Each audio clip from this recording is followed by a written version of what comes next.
lula kona sake Sidi se orman kajelu dake Si fanfaru kotora nake Si ule lula kona sake Sidi se orman kajelu dake Si fanfaru kotora nake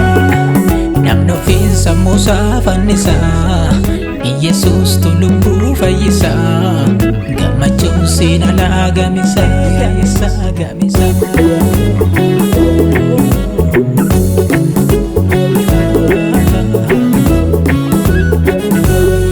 Sidhamnaan guyyaadhaan caccabu Ofuma gandamee qalabu Baraat qorrasaa dadhabu Sidhamnaan guyyaadhaan caccabu Ofuma gandamee qalabu Baraat qorrasaa dadhabu Ani yoomuu siif ofii mararu Humna koo salagaan gabbaru Kan si beeku ormatti hin baru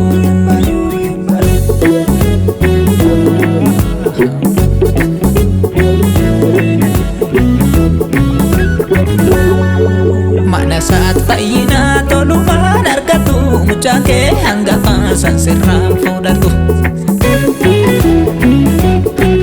Yoo dhaban rakkisee qilatteen gangalchuu Kudhan keechaa tokko gumbisaatti galchu Yesuusii wajjinii jireenyaatti galuun Waggaadhaa waggaadhaa tafee korma qalu Fakkaatee dhufee seera jaalalitee Al tokkoof kannumaa fannoo irratti fixe Yoo teessoon jallootaa dheekkamsaa nurraa'u Gaddeerraa uffatamee galataaf gumaa'u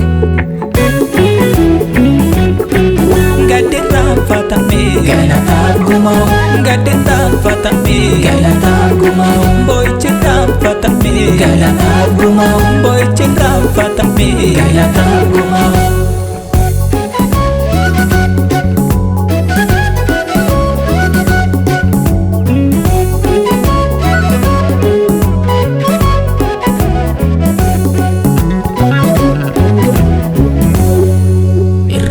beeksisu of namaan eegsisu beeki afaan biyya lafaa dhadhaadha waan qaban haranii qabaasheetti gallaan waan haraamat garaan shee dhagaadha biyya waan qabataa dhabde waa murteessu dukkannuu balbataatti naannaawu Yesuustu dhufee lubbuusaa kaffalee saba duubeen seeraa karaa dhoowwe harrayyuu nagaadhii mucaa waaqaa ta'uu garaan shee namanuu dhugaan seetu ansilaa ilma keetii qulqulluu akkameetti kamishee waan gosinatti feetu ulmaan keessa kokootti waltuulee ulfinaa kee fiduufan daddaaqa jiraadhee maasii keetitti duulee gonfoo koo argachuufan carraaqa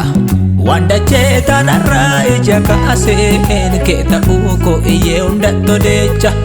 seera kee jaalachuu koo harka baaseen dhalootaatti rageecha ulmaan keessa kokootti waltuulee ulfinaa kee fiduufan daddaaqa jiraadhee maasii keetitti duulee gonfoo koo argachuufan carraaqa waan dachee tanarraa ija kaaseen kee ta'uu koo iyyee hundatto deecha